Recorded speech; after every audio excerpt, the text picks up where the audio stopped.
Hey, hello. Here we are, my friends. 8th of July here in New Zealand, 2020 still. It's our I was about to say, it's not that. It's our chat with Matt. There's so many group things during the week, I get confused. It's our chat with Matt. You've got half an hour. Here we are in our group, the Bright Light Beings group, to talk about whatever you want to know. Whatever you want to know. The invitation is out there. We're here to serve you. It's like a little mini Q&A. Obviously, I'm not talking to people, only via chat, which is a little bit interesting while I am on video. So it's an interesting medium. Keeps me on my toes. Have some of that. Heavy. So we've still got sort of 8 hours left before we disappear out of our, and they're only sort of vague windows anyway, but in 8 hours it'll be 3 days since we had the full moon eclipse, and traditionally we say that we have a window of 3 days before and 3 days after to enjoy any such astrological event like full moons and that like. So it's still of an influence, and I know I am still feeling influenced by it. I'm still sleeping like a dead thing and waking up not feeling as sprightly as I might like. I'm going to drag my backside out of bed and through the shower and try and talk myself into feeling enthused about the day. It works. We can talk ourselves into enthusiasm, but it's not natural at the moment, right? Waking feeling very, very heavy because there's a lot of processing happening. It's not that I've made a mistake. It's not that I'm getting it wrong. It's just natural consequence for the energy that's shifting at the moment, and the quantity and the quality of that energy that's shifting at the moment. Lee's feeling heavy. Hey, Sister Kelly. That's Kelly Jean, not Kelly Mullen, who I'm about to answer a question from. Two Kellys. How can you get that wrong? Hey, Sister Kazri. Sorry. Sharpen my glasses up so I can read the R as well. You're not alone. So it is a time for integration in these, post things. We've, just come to you've just had an eclipse, which was the end of a 3 eclipse season over the period of 29 days, 28 days in this case, if I remember correct. Might have been 29. Doesn't really matter. But anyway, so we had 3 intense experiences in the period of a month, and we're kind of, don't try too hard to get your energy back. That's the point, Kazri. Don't make it a mission to try and get something back. We're moving forward, and I know we want to be energized and enthused because we naturally enjoy that state more. But in trying to get something, we kind of keep pushing it ahead of us.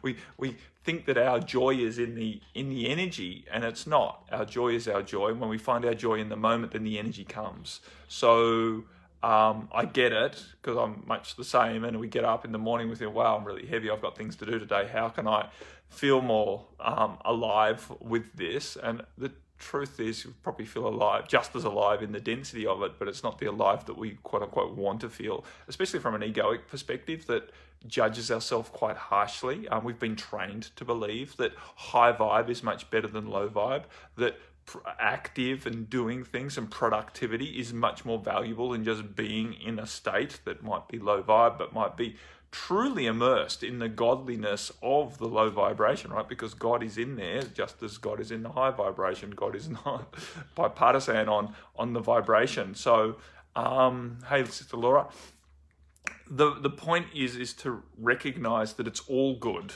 that it is truly all good, and to be in the allowance of that, which does not mean that we have to stay in a low vibe state for any particular length of time. It's not that we're not allowed to move on. Of course we are, but it's about needing to move on in order to somehow prove ourselves or appease ourselves. That kind of has us circumventing the process, because we don't really allow ourselves to get the value out of the integration and the assimilation that's happening in that denser state of integration that we quote unquote don't like feeling.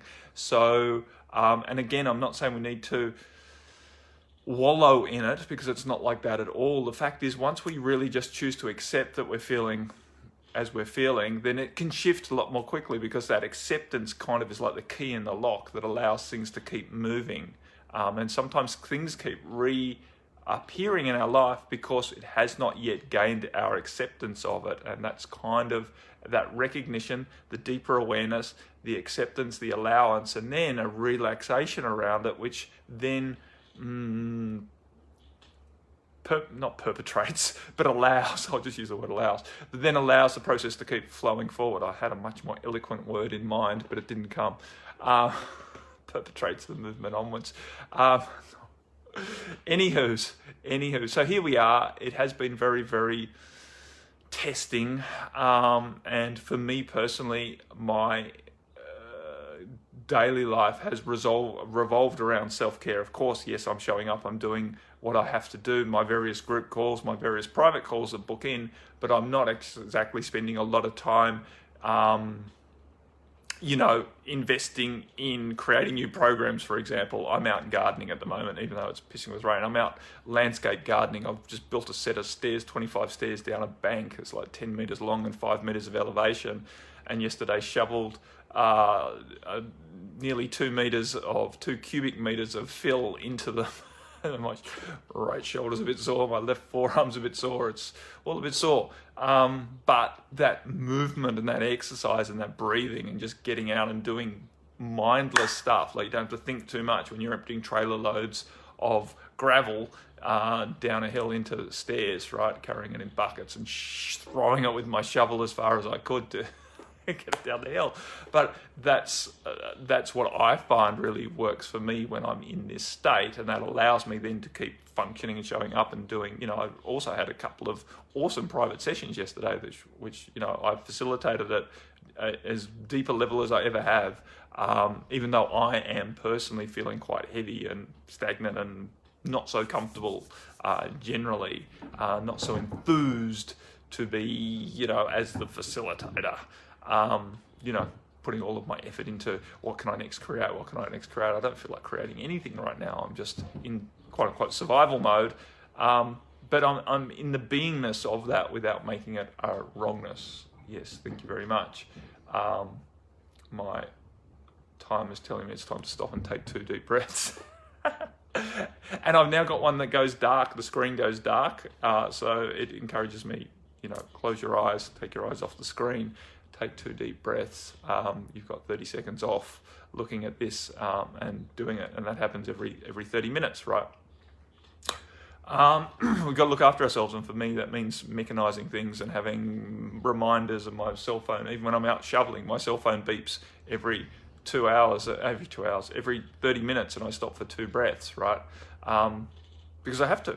I don't have to, because I know that if I do, it serves me, and if I don't use a reminder, I forget. It's as simple as that. Hey, brother Mark. So I've got a couple of questions here. Sorry,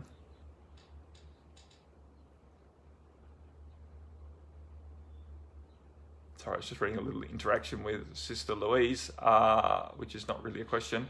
It was more to do with the photo, which is an older photo, obviously. I don't have that beard right now, and that was a couple of years ago when we were raising Jumpy and Squawky, 2 native tui songbirds here in New Zealand, and it's Squawky on my head, in case you couldn't tell by the beak open, and Jumpy who sat on my shoulder. And then I've got some other photos that are around when they were living outside, when we'd freed them, but they kept coming to us, and Jumpy used to sit on my shoulder quite a lot and move around the garden with me.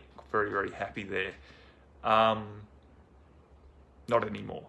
They've moved on and had families and done their thing, and they're not nearly so humanized anymore, which is a good thing. Anyway, Sister Kelly wrote in, and I think I've got one more as well. Just let me see what I've got. Julie. Okay, so Sister Kelly wrote in, and you guys from the floor are very welcome to write in something as well as we'll get going. So Kelly wrote in, I've got a business question. I have a business coach who says we should be having a sales call a day. But for this to happen, I would need to have email campaigns every few days and webinars more frequently. I started posting to a Facebook group I managed more frequently, but engagement is not as high. I think I need to start doing Facebook Lives, but that can feel a little overwhelming.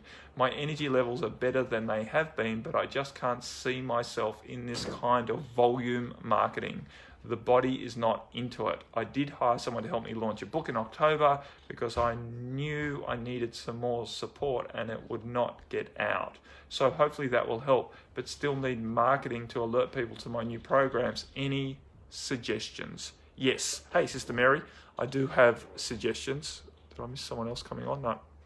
I do have suggestions to that, Kelly. First and foremost, know what you know, as opposed to having to get it right based on what marketing coaches tell us. I've had a marketing coach as well for a little while. Great. I learned a lot of stuff, but I'm not following that protocol rigidly. I've tried some stuff. Some stuff I'll get back to. Some stuff didn't really work for me. We are not typical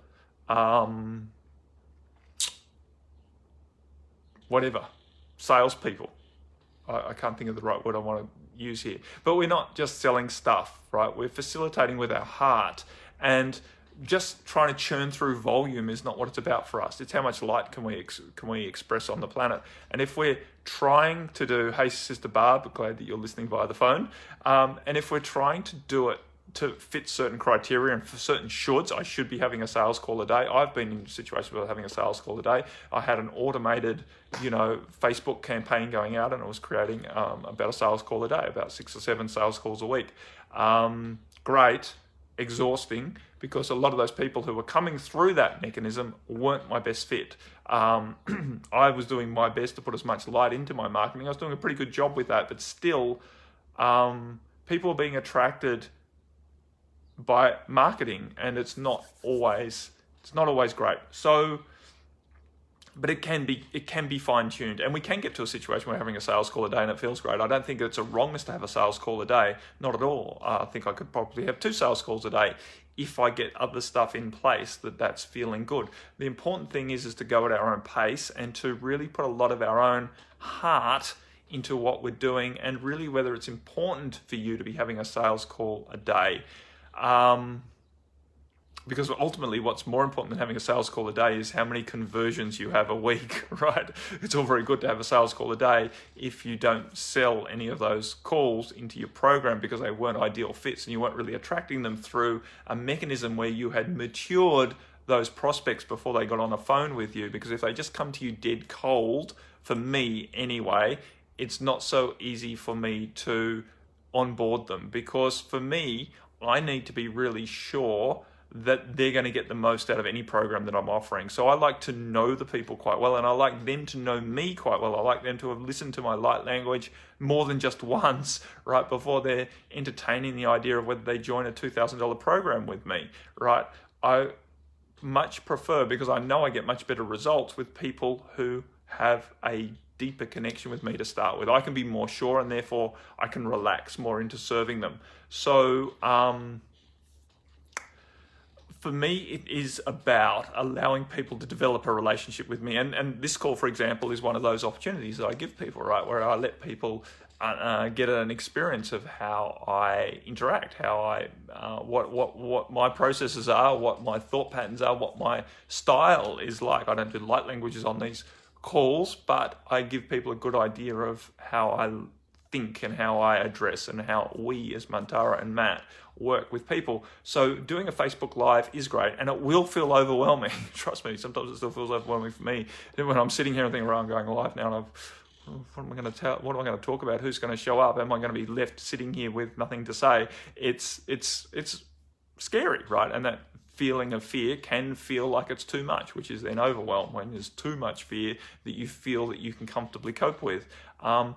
That's the process of getting stronger. Unfortunately, that's how we strengthen ourselves in all ways. That's how we get more confidence, is to push into the region that we call overwhelm, right? When we go into the gym to get bigger muscles, we have to push ourselves into the place where our muscles get overwhelmed, and then they choose to grow stronger, right? That's how we tend to evolve. We have to have a need for evolving first. We don't just get strong and then go, oh, look, I'm really strong. Now I should do this. Now I should push weights because I'm really strong. That doesn't happen. We start pushing weights, and then our body gets stronger as a result. You know, for me, I didn't just start speaking light language and then go, oh, look, I speak light language, I should go out and start healing people. I chose to start working as a facilitator, even though I didn't speak light language and I didn't have any modalities at all. I've told that story quite a few times recently. I haven't trained in anything. And yet I was a yoga teacher, and basically I asked some of my yoga students if they'd like a healing from me, even though I didn't have a modality. And basically they just lay on the table, I hold my hands over them like I was doing Reiki, and I just held them in a space of love, and it worked. They had experiences that they found were very beneficial, and they were willing to pay me for that. And as I started doing that more and more, then all sorts of abilities started to develop. I started finding that I could channel, I could speak to them in ways that influence them and help them. And then light language came within a year of me starting to do those sessions with people. So the point is, we have to, and it was overwhelming. It was really overwhelming for me to even ask people if they wanted to have a healing session. It felt very overwhelming and very scary. And for me to actually turn up and set my table up and have them lie down and do all of that. And, you know, at first, I don't have any crystals here on this table, but I started using crystals to give me some sort of pretense that I knew what I was doing.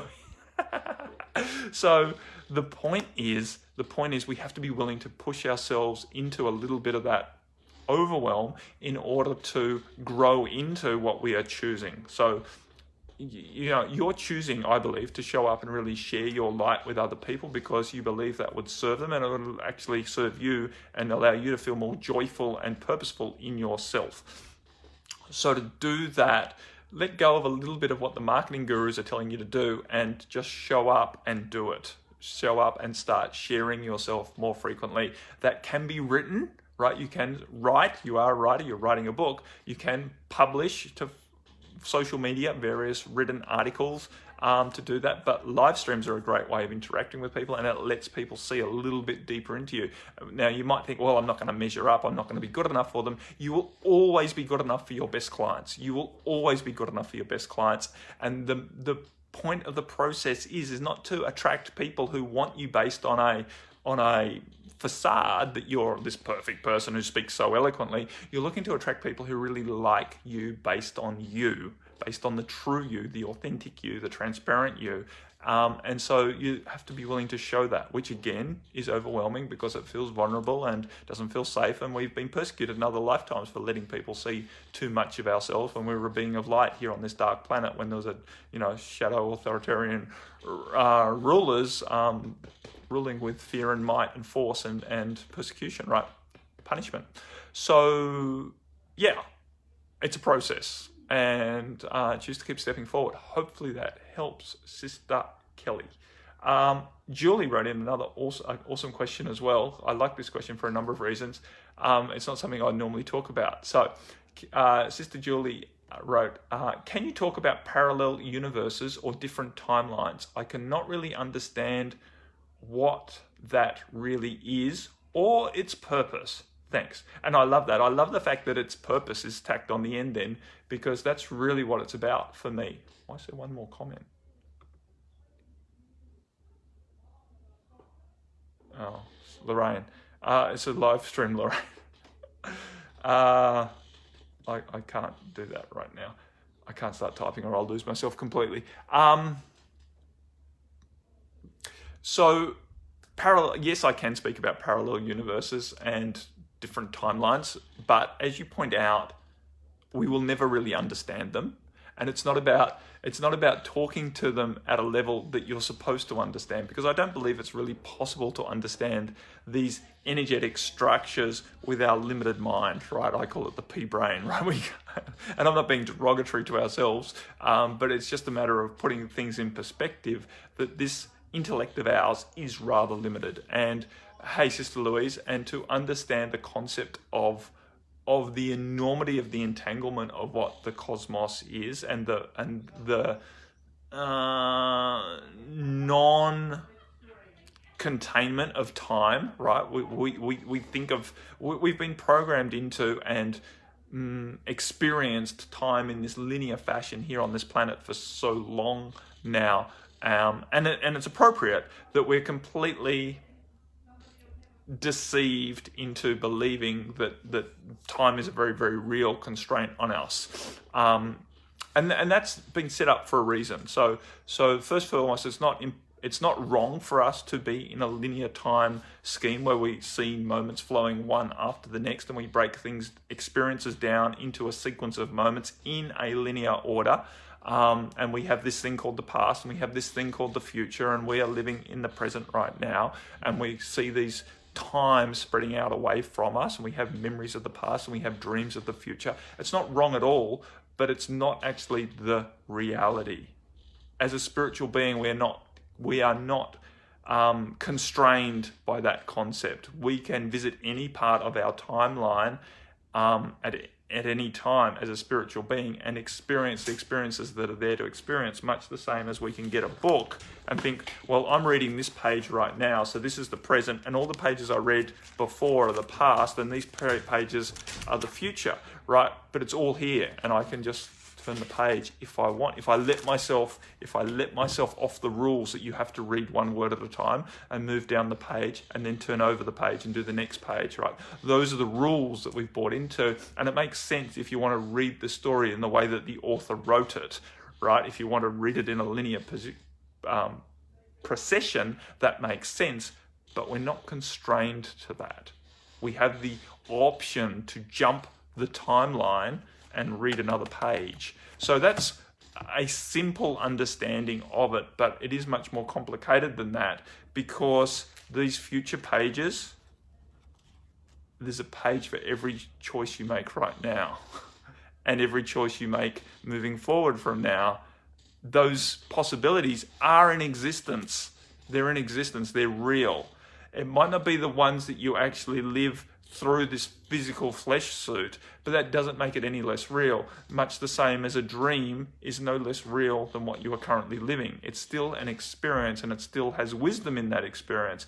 Was it a physical touch experience? No, it was in a different realm, a different dimension, right? And what did you talk about? Can you talk about parallel universes? So parallel universes are basically the same concept in a bigger thing as these timelines. So a parallel universe is kind of like a timeline for a whole conglomeration, a whole collective, if you like. Another good way of describing, adequate way of describing it. Of course, I'm trying to describe it with my brain so that your brain understands it, and we are not really doing it justice. But at the end of the day, what I really want to get to is this and its purpose. Because ultimately, what is the purpose of understanding all of that? There may be none if it doesn't really matter to you. And it's not that it should matter to you. I don't believe understanding parallel universes or timelines is important for you to actually succeed in living a very purposeful, happy, joyful life as an expansive experience of yourself. I don't believe it's important that you understand that. So therefore, there is no real purpose in understanding it unless you are very drawn into that way, and you are here to forge new routes that allow you to be purposeful in working off the timeline, which some of us are called to do and some of us are not. So it's not really on the shopping list that you need to tick off to be a good, right, proper person. Understand that we're not here to jump through a bunch of spiritual hoops, flaming hoops, in order to be the good, right, proper person, in order to be complete. That's not what's here, right? It's not this idea of spiritual completion, and I've got to understand timelines now. It's the next step. It's the next lesson. It's the next unit, right? It's not true like that. So some people are called to it, and some people will have the experiences that help them to really understand parallel universes and different timelines. And it is an experiential thing, right, in meditation, with going in with the intention, or at least the allowance, that we can experience this. We get more lucid on the experience based on living through it, right, viewing it or feeling it or being with it in a meditative type experience. So it's just everyone's coming for the yoga class this morning, because we're having yoga at home on a Wednesday morning here. As part of our online yoga community, Marie, she doesn't actually teach the class, she just puts it on from what she's got on video. So they all watch the video and do it together.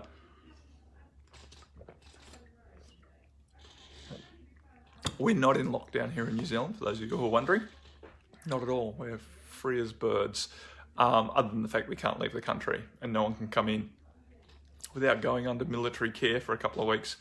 And even that's at capacity. So limiting who can come into the country. Even citizens of New Zealand are limited now if they can come back at this stage. But anyway, so get out of the idea that we need to understand this stuff, first and foremost, my friends, and specifically Julie, and then allow yourself to have the experiences if it's going to serve you. If it's going to serve you. Ultimately, what's valid, I think, for everyone is to understand that time doesn't need to be a constraint, nor do you need to prove yourself by stepping out of it. So allow yourself to dance with the fact that time is not, we're not constrained to linearity, and it all does exist in the book, in the completion of it all, and understand that this book is infinite, right? Infinite, because there are infinite number of pages for each person, based on the fact that you can make all sorts of decisions right now that's going to influence how you move forward from this moment right into the next moment. So nothing is set in concrete, and yet it's all kind of there. And good readers, we call them readers, look into future pages of the book that seem most probable based on the energy conditions of today. And good readers, in times of reasonable stability, do a pretty good job of shedding insight on what probably is going to happen into the future. And then they get it wrong as well. They can see something very clearly, very much there, just like you can see a dream very clearly and very much there, and it never happens. So it's important to remember that no one can predict the future, not even God's source universe. It's not set yet. We're all choosing the future, our individual futures and the collective future in each moment. It is very much like that, in my opinion. Some people might want to argue with me, and I'm not here to go into battle. I just know what I feel and what I've experienced and what I've been led to understand at this time. And it might change. It might change for me. I'm no way locking my beliefs into concrete either. But at this stage, my belief is our futures are not predetermined. We are all free will, making choice and creating the future as it unfolds as we move through this experience that we've broken down into linearity, so that we as this personality can experience it and really gain the nuance of the experience in living it in such a precise linear fashion that we go through it. That's the experiment here. We're here on this planet to have that experience. So don't make it wrong that the personality is very enamored with the process of linear time, because that's what we're designed to do. That's what we're designed to do. So don't make us wrong based on our design, but at the same time, those of us who are evolving are allowing ourselves to get a little bit looser with that, so that we can allow potentials from left field to come in, because we're not overly rigid around maintaining the rules of linear time. And we can allow ourselves to, quote unquote, jump timelines, to start tasting a potential future and go, actually, can I choose again from yesterday? Right? Can I just choose again from yesterday, or from a year ago or 2 years ago, and allow things to, quote unquote, magically metamorphosize, that we sort of slide over and slide into a different experience of now, which was a potential future before, and we didn't quite choose that at the time, and now we're choosing to want to re-choose from our past. It's possible. It's possible to change pages on the book out of order. So, and you don't need to do it.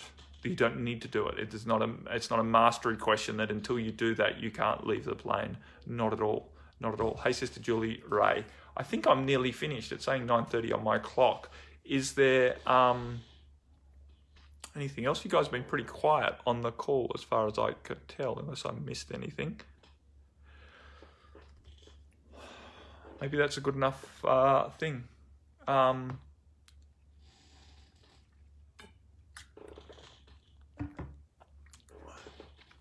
Moving forward.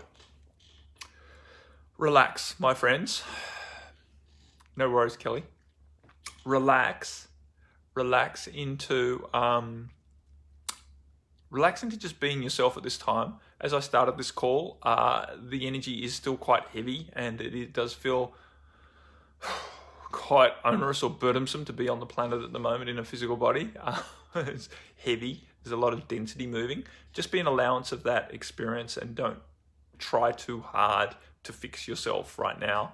And at the same time, maintain your attention on your intention to live a future that's more aligned with your true divine light, the love that you are, the vibration you wish to bring onto the planet, right? All it really takes is intention. Don't get too caught up in, well, how do I do that? What does that look like? Mary, a lot of people are really tired today. We're sort of coming to the end of the 3 days post full moon with the eclipse experience. So be an allowance of tiredness. So, and moving forward with your intention, like for Kelly, as marketing, just hold very strong intention on the outcome that you desire, which is not to have a plethora of clients. It's to have enough good clients that really allow you to express your joy and maintain your prosperity on this planet, right? To allow yourself to really feel purposeful in what you're doing. That's all that's required. So don't get too caught up in trying to get it right, trying to be successful. For all of us, no matter what you're thinking of, it's not about being successful. It's not about successfully understanding timelines and friggin' that. Allow yourself to cry, Mary. It's a great way to release the density that's arising from within you, to release as a response to the external conditions we are facing, experiencing.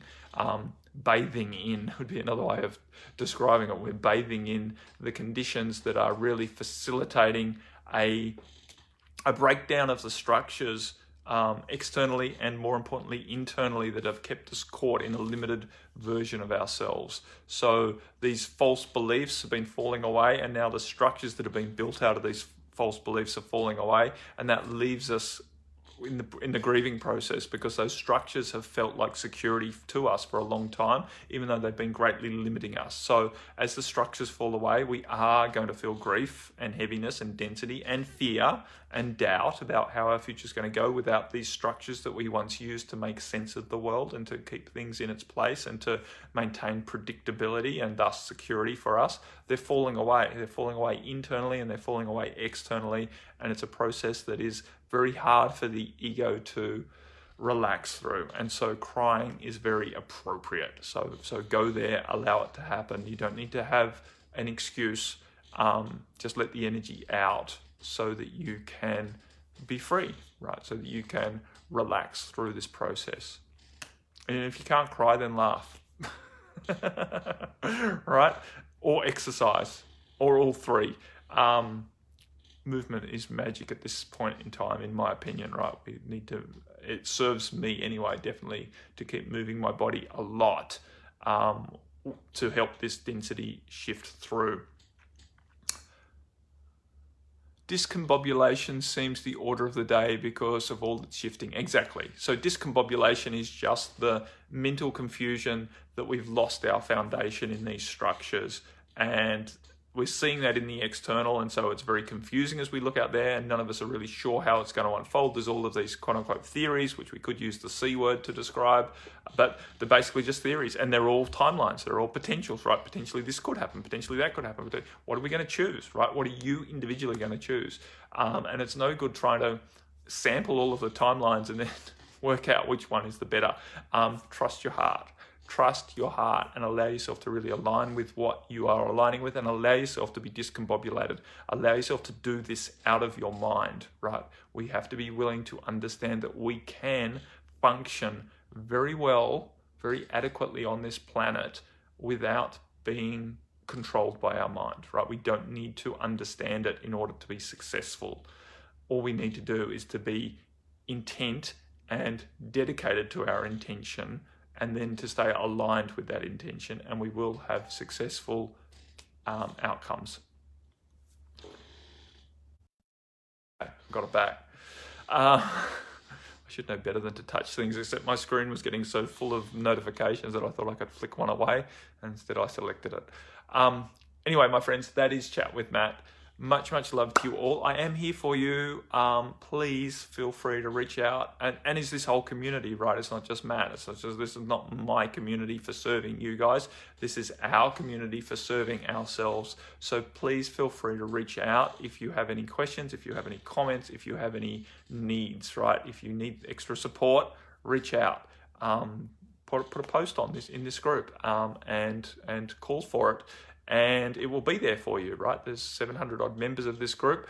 Not all of them will read it, of course, but there's many heart-centered people here, and we are here to work together towards our collective aim, right? Which is to be purposeful and light-filled on this planet, and to allow our society to mirror that back to us.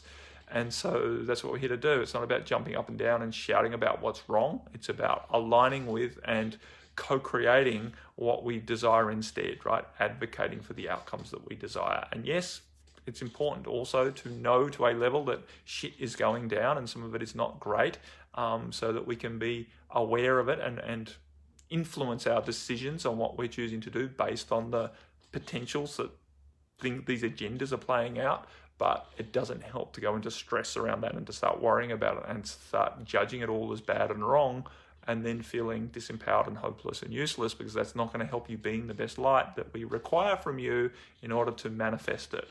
So align with what you are choosing. Don't get too caught up in what you are opposing.